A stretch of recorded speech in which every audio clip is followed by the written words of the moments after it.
La editorial Consoni nos ha hecho un regalo mágico, inigualable, y por el que le estoy muy agradecido.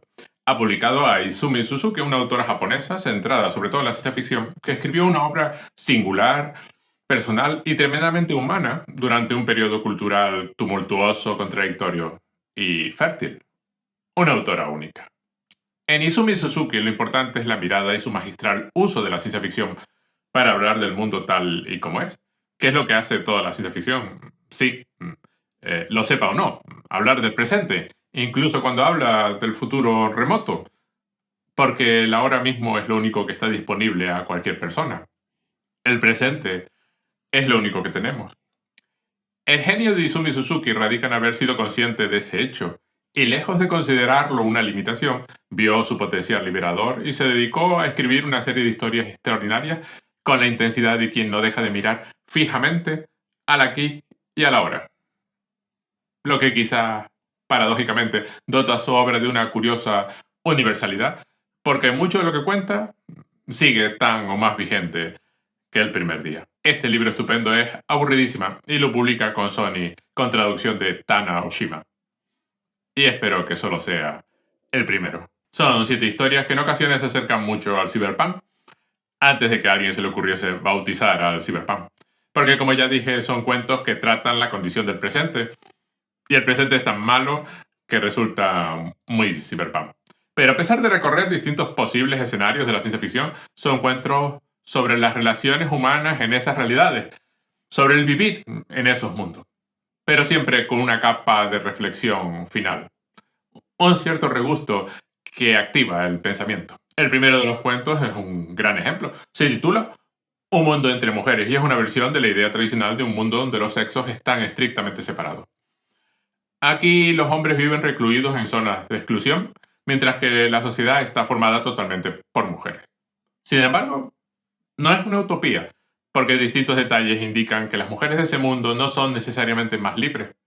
Y tampoco es un mundo sin los roles de género, sino más bien todo lo contrario, un mundo donde los roles de género son tan o más obligatorios. Establecer esa división estricta fue la solución con la que dieron a los problemas de su sociedad, a algunos problemas de su sociedad. Que no es todo lo que parece, es el camino de la protagonista, que un día descubre a un chico que se pasea tranquilamente por ahí, lejos de las zonas de reclusión. Por supuesto, cada uno va al encuentro del otro. Por otra parte, sus relaciones con las chicas de la escuela o con su propia familia van indicando más puntos de fricción. A Izumi Suzuki se la compara en ocasiones con Ursula K. Le Guin. En mi caso, si la comparación es posible, sería con el cuento Los que se alejan de Homelas. Porque, al igual que en el cuento de Le Guin, en Un mundo entre mujeres, lo que hay es, de fondo, una interpelación al lector, una denuncia de nuestra falta de imaginación. ¿Es de verdad esta la mejor solución que se nos ocurre? ¿La estupidez de separar estrictamente los sexos? ¿Solo podemos pensar las relaciones humanas en esos términos? ¿No hay más opción? ¿No se te pasa por la cabeza nada mejor? Otros cuentos exploran sobre todo una pasividad total, una imposibilidad de siquiera sentir en el mundo de la narración.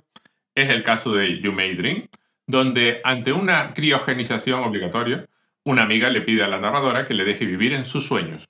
Se inicia así un juego de personalidades y fusiones tremendamente interesante, con el que la autora desdibuja las ideas sobre la identidad personal y las relaciones humanas. Temas similares explora El inolvidable Club Náutico, donde se manifiesta el escapismo ante las presiones de la sociedad y la necesidad de ajustarse a los moldes, y también la negativa a volver a un mundo hostil. Y la arbitrariedad de las normas sociales es el fondo de Picnic Nocturno, donde 4 personajes están aprendiendo a ser humanos, guiándose por las formas sociales más estereotípicas y negando todas sus otras posibilidades. Las relaciones de pareja están muy presentes en El humo en tus ojos, donde la distancia en el tiempo sustituye a la distancia psicológica de los miembros de la pareja. Y también en Olvidado.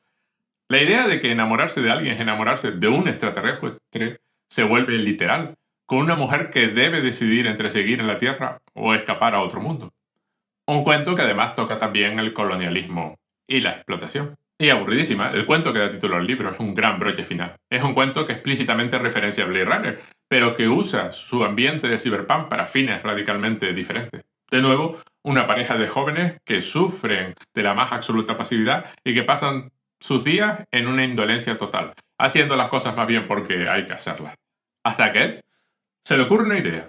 Y bueno, a veces es mejor no conseguir lo que deseas. Aburrísima es un gran libro. Los cuentos son frescos e inteligentes. Están escritos con una comprensión enorme del mundo y las relaciones sociales, usando una mirada que observaba la sociedad de su tiempo con ojos inquisitivos que no se dejaban engañar. Sus protagonistas son agresivas, rara vez intentan fingir ante los demás y en ocasiones son como de papel de lija. No están nada dispuestas a acomodarse al orden social, pero también rechazan las soluciones más sencillas y habituales. Hay un libro de ciencia ficción japonesa publicado en España e invariablemente son poco interesantes y faltos de garra. Es todo lo contrario que esta autora, que es furia y fuerza en todo momento. ¿Por qué hemos tenido que esperar hasta ahora? Por suerte, hay más cuentos de la autora y espero que con Sony siga publicándolos.